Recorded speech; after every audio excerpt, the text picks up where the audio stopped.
पूरे उत्तर प्रदेश में है। अब भी इस 2028 में उनका जो सत्ता का प्रयोग है उसका देने का काम नहीं। अच्छा, तो आपका नाम क्या है?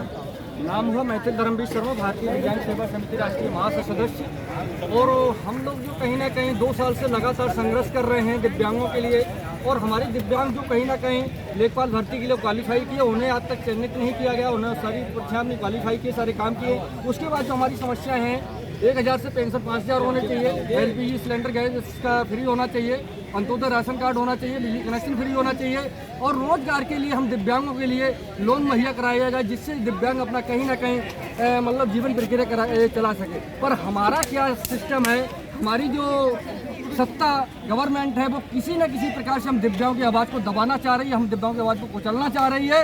आज हमारा धरना था विधानसभा पे, वहाँ पे हमारा दिव्यांग जहाँ से भी जो कोई भी मिलता है तो क्या कर रहे हैं, पुलिस बल के द्वारा इको गार्डन में लाके फेंक दे रहे हैं, इको गार्डन में लाके फेंक दे रहे हैं। उसके बाद क्या हो रहा है कि मतलब ना ही हमसे मिलने का समय दे पा रहे हैं, ना ही हमारी समस्याओं पे ध्यान दे पा रहे हैं, सिर्फ शासन पे समय दे। वो कहते हैं ना, सनी देओल अपनी मूवी में कहता है तारीख पे तारीख, तो हमारे योगी बाबा वही कर रहे हैं। हम दिव्यांगों को तारीख पे तारीख दे रहे हैं, पर मिलने का समय नहीं दे रहे हैं, ना ही हमारी समस्याओं को सुनने का समय दे रहे हैं। आपकी सबसे बड़ी समस्या, जितनी समस्या और आपने जितने भी आप लोग को फैसिलिटीज चाहिए, उसमें सबसे बड़ी समस्या आप क्या मानते हैं? सबसे बड़ी समस्या हम मानते हैं पेंशन खत्म कर दें, हम लोगों के लिए नौकरी दे दें, रोजगार दे दें, जिससे कि दिव्यांग अपना जीवन प्रक्रिया चला सके।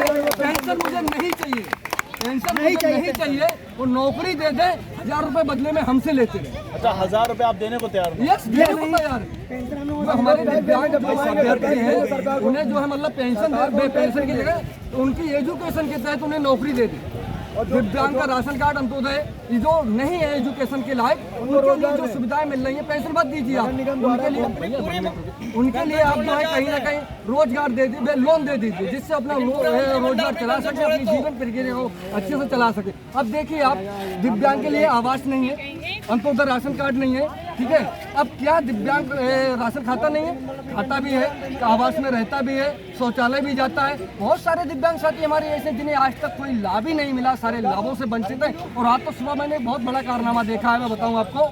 एक दिव्यांग साथी हमारा मेरठ से चल के आया, वो 12 साल से अपना एक रिक्शा चला रहा है, 80% होते हुए आज तक उसे बैटरी वाला रिक्शा नहीं मिल पाया। बेचारा कानपुर भी गया, हर जगह भटक रहा है। तो ये दिव्यांग को बहुत कड़ी समस्याएं हैं, और दिव्यांग अपने जीवन में कैसे अपने आप को यापन कर रहा है, ये तो सिर्फ वही जानता है। मालिक ने मार उन्हें दी है, वो झेल रहा है। साथ में हमारी जो गवर्नमेंट है, भाजपा सरकार है, साथ में वो भी अन्याय करने में कोई कमी नहीं रख रही है। अच्छा, इससे पूर्व जो सरकारें थी, क्या उन्होंने दिव्यांगों के लिए कुछ किया कि यही सरकार ऐसी? नहीं, दिव्यांगों के लिए किया है, दिव्यांगों के लिए किया, उधर भी किया, इधर भी किया। जिस प्रकार से वादा किया उस प्रकार से वादा खिलाफी किया, कुछ नहीं किया है। सबसे बड़ी बात तो ये है कि जो सरकार ये कर रही है वो अदर सरकार नहीं, वो क्या कर रही है,